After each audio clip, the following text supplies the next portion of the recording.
रामचंद्र भगवान की जय, सतगुरुहरि साहेब की जय, रामचरित्र मानस की जय।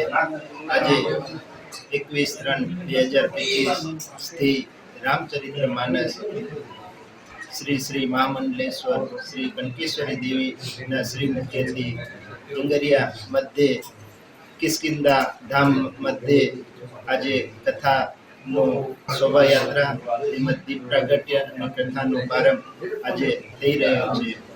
29/3/2025 સુધી કથાનું આયોજન રાખેલું છે। રામચરિત્ર માનસ પ્રથમ ભક્તિ સંતન કર સંગા, दूसरी रति मम कथा प्रसंगा એનું આજે યથાર્થ અહીંયા કાર્ય રામકથાનું શ્રવણ થશે, એમની સાથે સંતોના દર્શન થશે ને આવતી 23 તારીખના મહાભંડારો દયારામ શ્રી દયારામ મહારાજ, શ્રી રતનદાસજી મહારાજનો ત્રણેય ભંડારાનું આયોજન કરવામાં આવ્યું છે ને મહંત શ્રી કલ્યાણદાસ બાપુના સાનિધ્યમાં આજે હિંગરિયા ધામે આ આયોજન કરવામાં આવ્યું છે।